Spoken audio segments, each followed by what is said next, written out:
Ngomongin ada food estate sukses.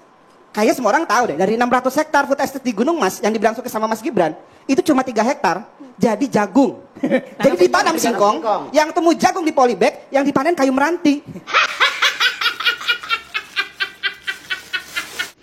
Bu Wawin panen apa? Pak Mamang, ini panen singkong. Apa itu? Singkong sama jagung. Ya kemarin kan Nanam singkong aja yang tumbuh jagung. Malahan aku takut mbak, yang mau diimpor sapi takutnya yang dateng celeng.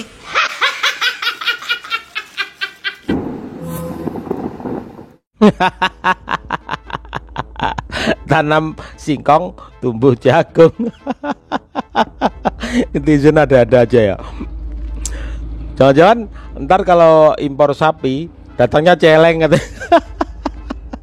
Dan juga ini ada video di mana Samara Amani teman-teman. Maaf, dulu sangat getol menyerang Prabowo waktu di PSI. Ya, bahkan dicap sebagai bapak kebohongan begitu. Kemudian ada juga baru-baru ini juga mau mendukung Pak Ganjar. Ada statementnya, ya kan? Bahkan ada kata-katanya mengatakan bahwa bahkan tidak akan bersama dengan Pak Prabowo karena terkait dengan HAM masa lalu begitu. Tapi hari ini Samara Amani dirujak karena membela mati-matian dan menjadi TKN Prabowo teman-teman ya. Pak, kita mau bahas dikit ya. Kemarin kita mau bahas tentang debat cawapres kemarin dengan gaya yang wow. Cari apa tuh? Cari pisang. Cari pisang. Cari etika mas. Cari pisang. Nah kita mau tanya, menurut Profesor Mahfud dengan gaya Gibran kemarin dalam debat cawapres, menurut Prof Mahfud gimana Prof buat generasi milenial, generasi Gen Z dan generasi yang sekarang Prof? Itu asumsi pelatihnya itu menurut saya menganggap Gibran bodoh dan menganggap saya juga bodoh. Dikiranya bisa dikerjain kayak gitu kan? Jadi Mas Gibran itu dilatih agar gini-gini biar mempermalukan saya gitu. Dari apaan Bob? Padahal yang dilihatkan Mas Gibran tuh nada isinya, sehingga saya katakan ini pertanyaan receh. Kenapa receh? Betul. Karena begini, kalau orang bertanya sesuatu itu, kalau akademis ada latar belakangnya dulu. Ini ada peristiwa ini, baru apa ditanyakan. menurut Bapak harusnya gitu. Ini belum ada peristiwanya, langsung tanya apa menurut Bapak tentang ini. Itu kan secara akademis untuk anak SD kelas 3. Secara akademis itu mentah, maka saya katakan tidak layak dijawab untuk sebuah forum terhormat. Betul. Tabrak Mahfud. Oke. Reteh. Ini dulu. Maunya mempermalukan kan, sepermalukan balik pelatih. Betul. Bang, kemarin juga gini-gini Bang. Iya. Oke. Gue pendukung Pak Anies dan Caimin, tapi gue suka banget sama kata-kata Prof Mahfud yang ini, dengerin guys. Pertanyaannya yang masuk akal, jangan seperti orang bodoh. Karena saya ini orang NU, jadi di NU itu ada pesan Imam Syafi'i. Kata Imam Syafi'i, saya sudah berdiskusi dengan ratusan orang pandai, selalu memuaskan. Tapi yang paling sulit itu berdiskusi dengan orang bodoh. Iya, saya pernah dengar kata-kata itu. Maka di kalangan NU itu ada dalil. Ya, tarkul jawab alal jahil jawabun. Tidak menjawab pertanyaannya orang bodoh itu adalah jawaban yang paling baik. Anak sekecil itu berkelahi dengan Mahfud. Ini perlu saya sampaikan bahwa pemerintah daerah, pemerintah provinsi, pemerintah kabupaten, pemerintah kota, pemerintah pusat, semua harus netral. ASN semua harus netral. TNI 2003 ini ya. Nah, yang paling penting presiden itu boleh loh kampanye. Presiden jadi boleh memihak. Anak sekecil itu berkelahi dengan Mahfud. Kalau saya hari ini bersama Pangeran ingin menyatakan dukungan dulu ini, kemarin ini, dulu. Karena kami percaya bahwa Pak Ganjar adalah sosok yang memiliki gagasan-gagasan yang tadi sudah kami bicarakan, paham perspektif perempuan, mau mendengarkan kritik, mau mendengarkan saran, dan yang paling penting, beliau punya keberanian untuk mengambil keputusan-keputusan yang tidak populer untuk kepentingan Indonesia. Dulu ini. Berlari pas landas menuju kesuksesan kita pada tahun 2045. Jokowi, kalau Samara kenapa nggak mungkin bergabung dengan Pak Prabowo? Pertama ya, saya nggak mungkin bersama Pak Prabowo karena Ingat ya. tidak mungkin berada di barisan di mana ada seseorang yang punya sejarah kelam terhadap penculikan aktivis bangsa ini, di mana saya nggak mau, dan itu sampai sekarang Pak Prabowo tidak pernah berhasil mengklarifikasinya di hadapan Komnas HAM. Kalau Prabowo kayaknya banyak yang salah nih, sampai saya lihat Jejak ini digital ada itu memang kejam. kebohongan. Ini memang Prabowo ini tukang bohong ya. Kenapa kita memberikan kebohongan award itu ya? Artinya kita ingin demokrasi kita itu tidak tercemari oleh kebohongan. Mungkin nggak selalu semuanya harus dilaporkan ke polisi, tapi sanksi sosial dari publik harus diberikan dengan jelas, dengan tegas. Nggak boleh dibiarkan dan tidak boleh normalisasi kebohongan ini. Dan kenapa kita memberikan award ini? Waktu itu ada 3 kasus ya. Salah satunya yang dilakukan Pak Prabowo katakan bahwa selang di RSCM itu dipakai 40 kali. Buat saya itu bisa menimbulkan satu ketidakpercayaan terhadap RSCM. Yang kedua, ini menimbulkan semacam ketakutan di kalangan masyarakat bahwa selama ini layanan kesehatan yang mereka peroleh itu sebenarnya tidak layak. Dan jika ini dibiarkan dan menimbulkan keresahan di masyarakat, ingat ya kata-kata ya.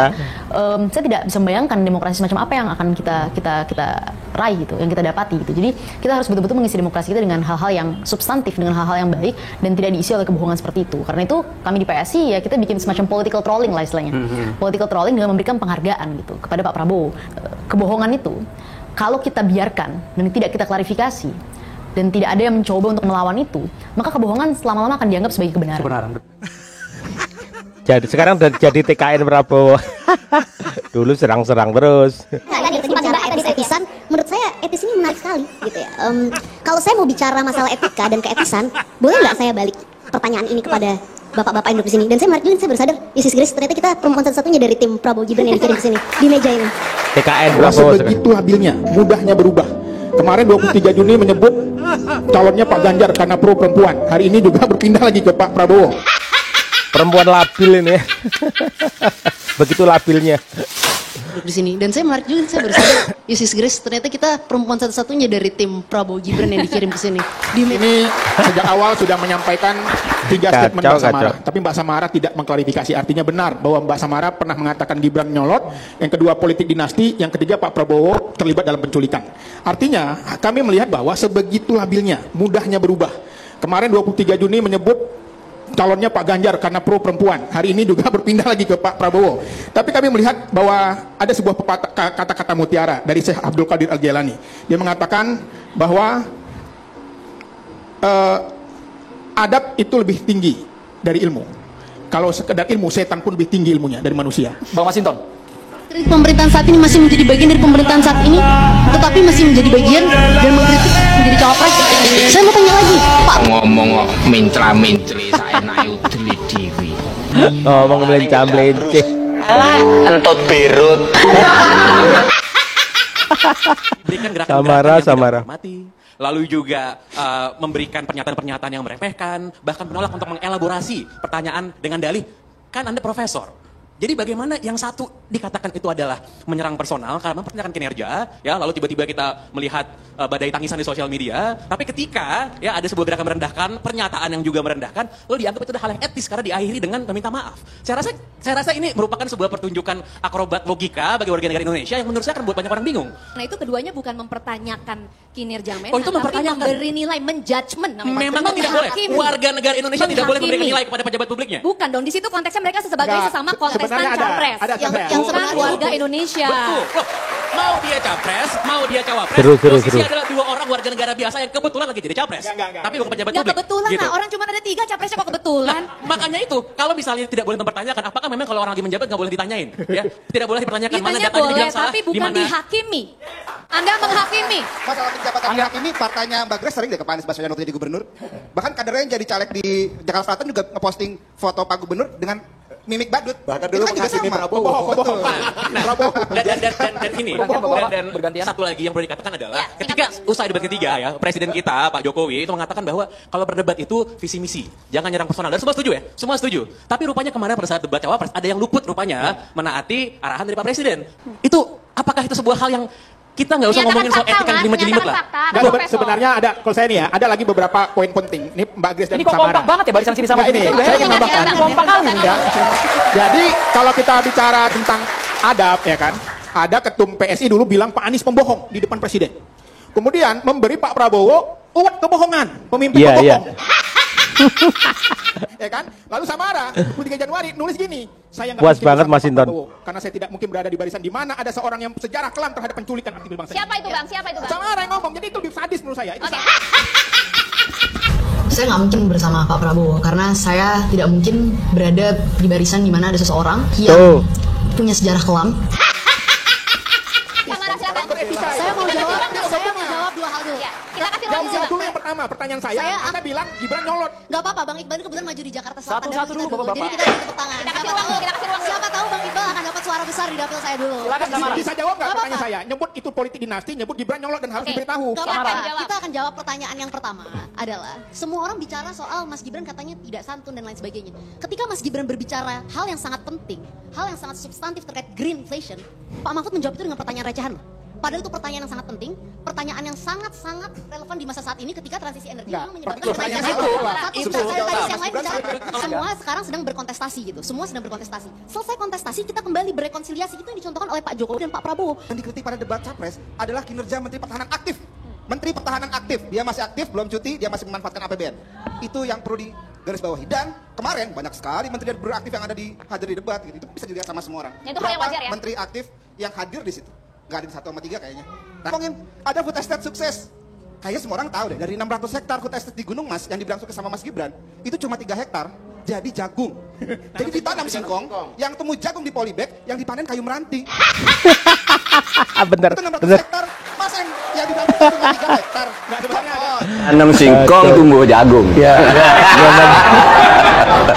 Hanya Indonesia yang bisa. Hanya Indonesia yang punya akal begitu. Bukan bisa, punya akal. Nyari apa? Nyari apa? Ngapain ceringat-ceringu? Dari tadi ceringat-ceringu. Mau nyari jawaban. Niru seperti kayaknya Mas Samsul. Bener nggak sih proyek nanam singkong, yaitu program food estate di Kalimantan itu gagal? Ya nyarinya jangan tengok-tengok gitu. Baca aja di Google, banyak sekali berita tentang itu lebih jelas. Grace Natali dan Samara, keduanya adalah diajar Grace sama Samara yang sama Mas Inton, hebat dan memiliki rasionalitas berpikir yang sangat luar biasa, sehingga saya mengidolakan mereka berdua. Tapi itu dulu sebelum mereka memutuskan untuk mendukung paslon nomor urut 02, di mana Jejak Digital mengatakan bahwa mereka berdua, kita bahas satu-satu nih, Mbak Grace Natali dulu sampai memberikan predikat bahwa Prabowo itu adalah pembohong yang ulung dengan dulu menyampaikan Prabowo Show namanya. Terus Mbak Samara juga tidak akan berada di barisan Prabowo yang menculik, intinya menculik aktivis di 98, dan itu belum bisa menjelaskan di pengadilan HAM. Itu yang disampaikan dari Mbak Samara dan Mbak Grace Natali sendiri nih, ya kan? Itu dulu beberapa tahun yang lalu. Tapi tiba-tiba tahun ini ketika ada kontestasi Pilpres 2024, mereka berdua memutuskan untuk mendukung paslon nomor 02. Itu menurut aku jadi tim juga. Kok bisa sih sampai meninggalkan pemikiran mereka yang sudah benar dulu sampai terus akhirnya berubah pikiran sampai sekarang kayak gitu. Nah, kalau menurut Mbak Samara itu katanya untuk perdamaian. Katanya gini, kemarin itu waktu ada diskusi antara paslon nomor perwakilan dari paslon 1, 2, 3, Mbak Samara ngomong nih di depan publik bahwa kalau ada pilihan untuk perdamaian dan perpecahan, saya memilih untuk perdamaian, sehingga saya bergabung ke 02. Aduh, perdamaian yang mana nih Mbak? Sorry perdamaian yang bagaimana? Pendukung 02 itu adalah terkenal pendukung yang penyebar hoax. Contoh nggak usah jauh-jauh. Tuh kemarin di samping Mbak Samara dan Mbak Grace Natali kan, tolong dipegang, ini tepok pundaknya. Tolong dikasih tahu tuh kadernya si Seri Tanzil, bilangin tolong dong jadi pendukung fitnah Mahfud MD ya. Hoax gitu loh. Itu perdamaian dari mana? Kalau pendukungnya aja suka nyebar hoax. Nih, belum lagi nih Mbak Grace ngomong soal food estate. Food estate. Daripada panjang kali lebar kali tinggi menjelaskan food estate itu adalah ini, dijelasin aja deh PT yang memegang proyek food estate di Kalimantan Tengah, tepatnya di Gunung Mas. Kalimantan Tengah ya? PT apa? Gunung Mas. Terus yang membawahi siapa, anggotanya siapa aja, itu aja dibahas deh Mbak. Nggak usah banyak kesana kesini. Terus bilangnya pakai uang pribadi karena COVID-19. Yakin pakai uang pribadi? Terus katanya untuk menguji tanah. Sorry Mbak Grace sudah pernah belum ke Food Estate Kalimantan Tengah, TWI Baru Gunung Mas? Nih Mbak, kebetulan saya udah pernah ke sana. Dan di sana saya benar-benar melihat tanah gersang Mbak. Saya nanya nih ke penduduk sekitar yang jelas-jelas dulu mata pencariannya, bekerjanya mencari uangnya di situ. Dari hasil hutan itu, saya nanya, ini kira-kira kenapa ya nggak bisa panen di sini? Kata mereka karena itu terlalu dalam untuk dikeruk tanahnya, jadi sudah tidak subur lagi kalau untuk ditumbuhin tanaman. Jadi sebelum ngomong lebih baik Mbak Grace itu riset dulu, kayak gitu loh. Yang jadi pertanyaan saya sekarang, coba deh Mbak, dikupas tuntas PT yang memegang proyek Food Estate di TWI Baru Gunung Mas, Kalimantan Tengah. Coba Mbak. Nah, terbukti kan? Memang mereka berdua itu nggak konsisten dalam ucapannya. Dari tahun kemarin ngomong ngatain Prabowo dan Gibran, sekarang berada di barisan kubunya Prabowo dan Gibran. Aduh, memang ya menjadi konsisten itu berat. Berat. 02 mana kuat. Bu Wawin panen apa? Pak Mamang ini panen singgung. Apa itu? Singkong sama jagung. Singkong sama jagung. Lah kok sekarang panennya jagung? Ini namanya hilirisasi estate yang kayak gini. Oh, besok lagi Bu Wawin nanamnya kelapa, pisang, sama singkong. Terus jadinya apa? Olah mangkrak.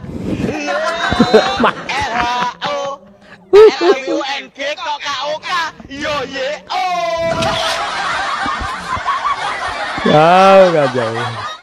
Nanam singkong aja yang tumbuh jagung. Malahan aku takut Mbak, yang mau diimpor sapi takutnya yang datang celeng.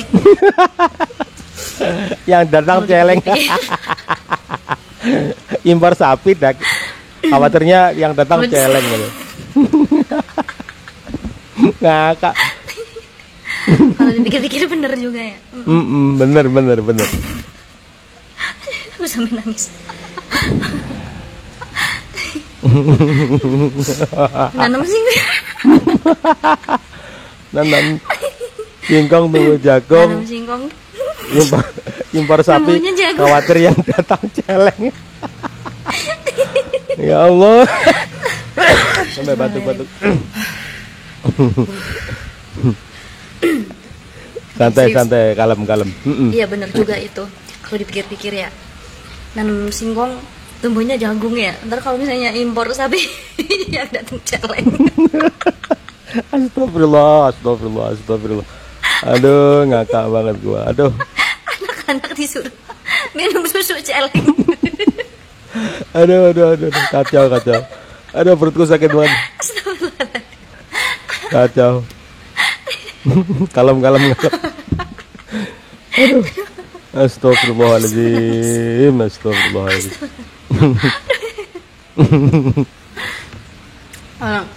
Gimana? Ngimpor sapi yang datang udah nil. Aduh. Yang datang beruang kutub. Mas, di sini nggak bisa diternak. Wah. Aduh. Iya juga sih. Food estate aja nggak becus, apalagi disuruh.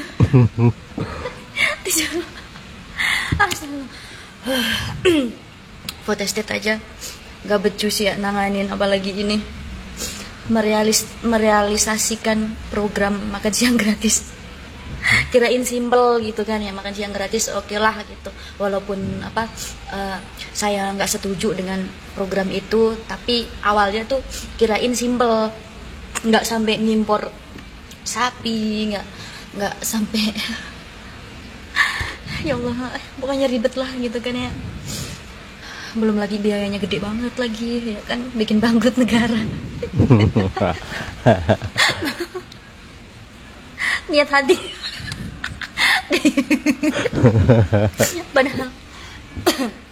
Padahal orang Indonesia, padahal rakyat udah ini ya, maksudnya udah berharap asih berapa bulan lagi gitu sapinya datang. Sapinya datang dari luar negeri. Kacau.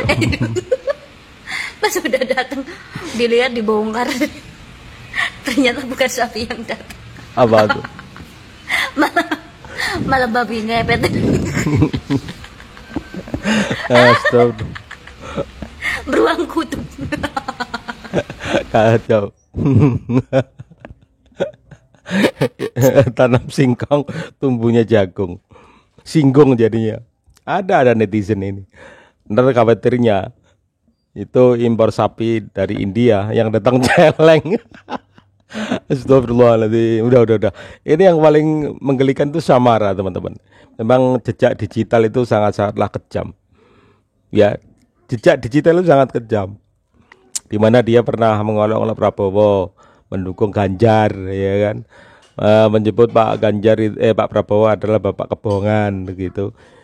Nggak mungkin gabung ke kubu Pak Prabowo karena tersangkut oleh HAM, dalam tanda kutip penculikan. Tapi hari ini menjadi tim dari Prabowo, menjadi tim TKN, tim pemenangan dari Prabowo. Aduh, jadi mana orang yang bisa dipercaya begitu kan? Konsistensinya seperti apa gitu. Perempuan-perempuan labil gitu. Pak Mahfud yang luar biasa. Pak Mahfud itu nggak bisa diolok-olok dengan pertanyaan yang receh-receh seperti itu. Ya ini lucu banget teman-teman. Kita bikin pemilu ini apa ya, gembira lah, bener kata itu. Gembira ya, ada benernya juga gembira. Yang membuat gembira ya mereka itu kan, memang membuat gembira, lucu-lucuan kan mereka semua. Assalamualaikum warahmatullahi wabarakatuh.